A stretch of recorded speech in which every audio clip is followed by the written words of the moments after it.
Hello? Talk to me in terms more rather than contrast. Everything we are living here is an illusion. That's what you say it is. But you refer it more as a contrast. Can you talk it in terms of illusion?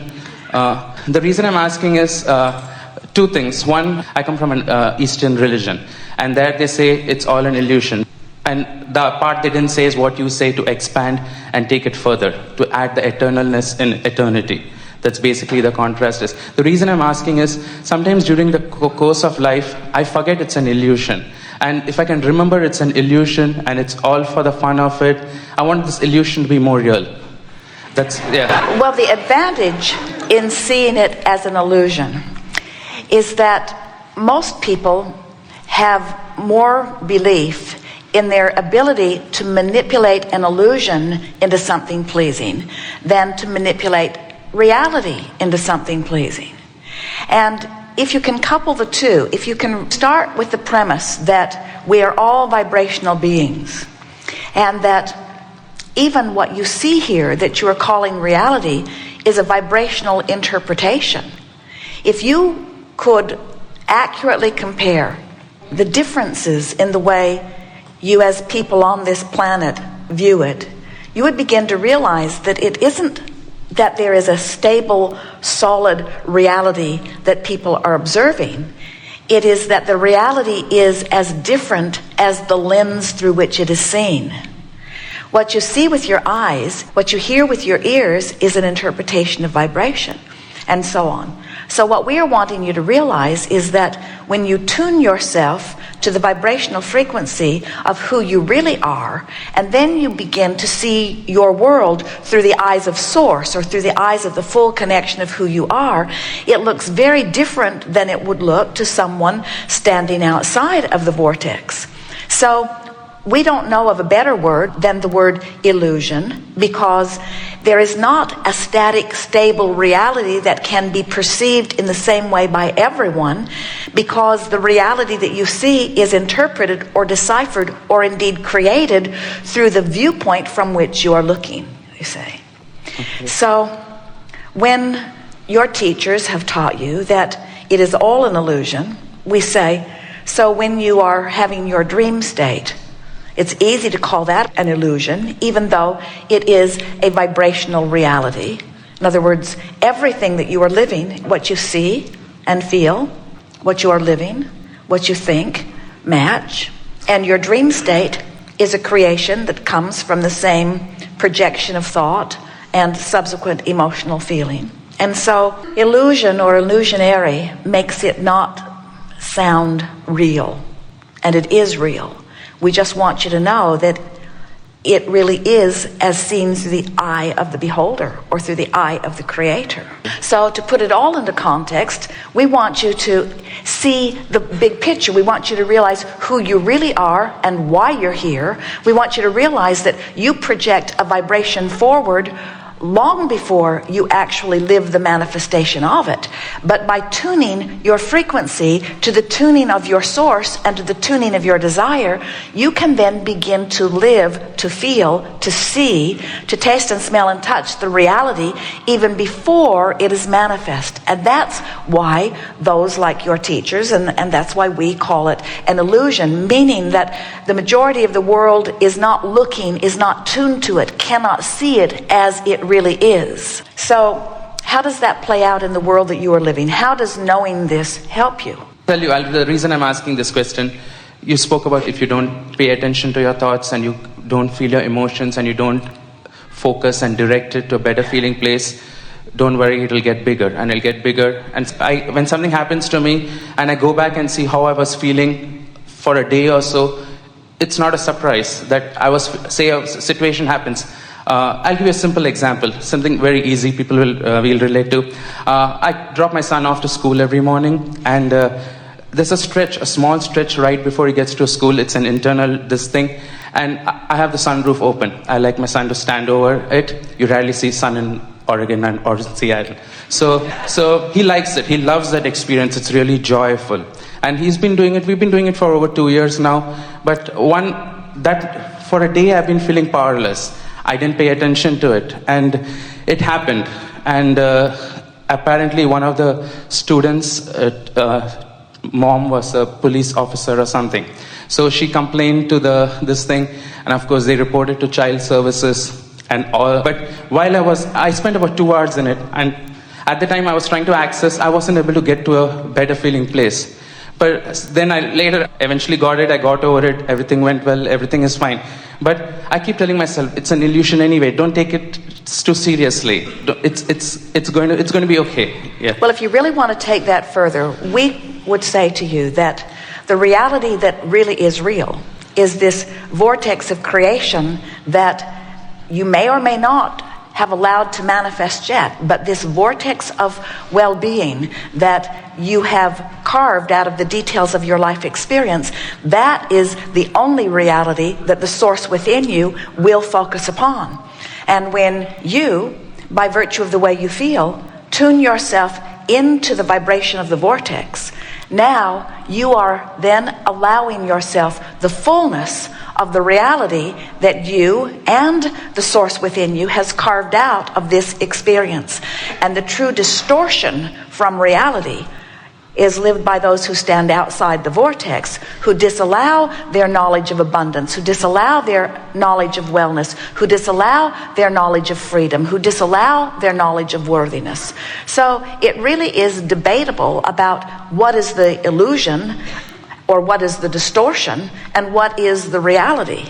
In everything that we are visiting with you about, our powerful intention is to awaken within you your awareness of who you really are, and to empower you by helping you to realize the value of the contrast you live.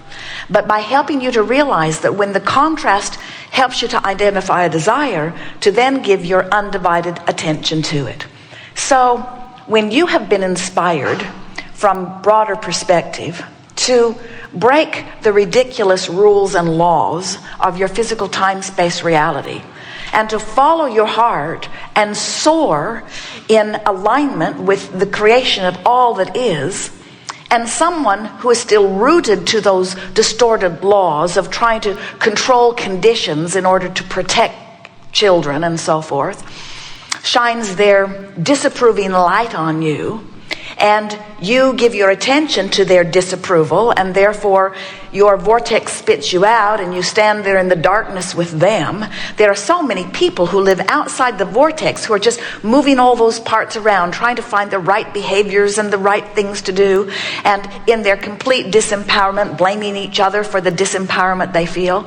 So when something like that happens to you, the most important thing that happens is that you put more into your vortex of creation. So what do you think that incident caused you, when you know what you don't want, what do you think it caused you to ask for with greater clarity? Get rid of this ridiculous loss. I mean, it was 10 miles an hour. But wait. Well, that may be the first thing. Let's get rid of the ridiculous laws, and let's get rid of the ridiculous people who seek to uphold the ridiculous laws, but that's trying to control the uncontrollable. What else might have been born within you out of that? The freedom to do what you want to do. More importantly, also, I did it for my son. The joy he experiences doing it is, it delights me. But what we're getting at is, what do you do when you see something that may delight your child as something that may cause serious concern in others? What do? How do you find your right path? How do you sort it all out?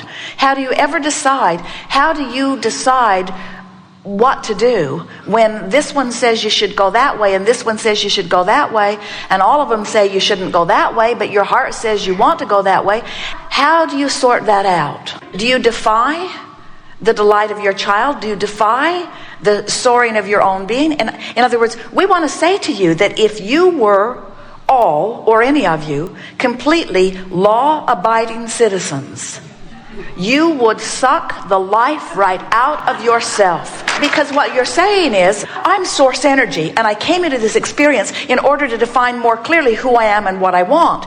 And who I really am is calling me eternally, but I must ignore that calling, and I must follow that rule, and that rule, and that rule, and that rule, because I would not want to get any of them upset with me. And we say, almost from the beginning of your experience, those who came before you have been distracting you from, calling you away from your own guidance. So here's what we really want you to hear. We're not saying that we want you to go out and defiantly break laws, because defiantly pushing against things causes you to activate a vibration that throws you out of the vortex too.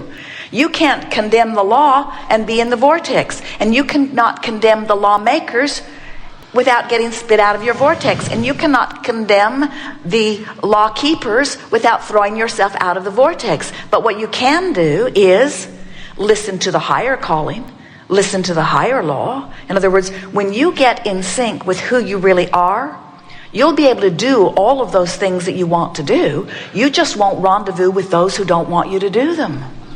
You see, this is a vortex of creation. It assembles all cooperative components. So if you and your son are tuned in, tapped in, turned on, you're in the vortex, the universe is surprising and delighting you, we promise you the vortex will not bring those in who are playing a different game. So how did they get in your experience? You were not in the vortex. Yes, I was not in the vortex. You see. Yes. Yes. So this conversation is not about laws and rules. It's not about doing what other people think I should do and losing my freedom. This conversation, as is every conversation, is about meaning you, my proximity to the vortex. What does a really responsible parent do? Do you say, now, son, these are the laws of our physical time-space reality, and most of them suck, but we must keep them. We must follow these rules. And your child, still tuned in, would say, why? Why do we give up our freedom? Why would we do that? And then the rational parent would say, because if we don't keep these rules, then those people won't like us, or we'll go to jail. And think about what you're actually teaching your child. You're teaching your child, if you are to, in a very deliberate way, hold to all of those laws. What you're saying is, we were born with guidance, but we're not advised to use it. Instead, we must be advised. Jerry and Esther were in Stamford, Connecticut the other day, and they'd walked across the street to have dinner.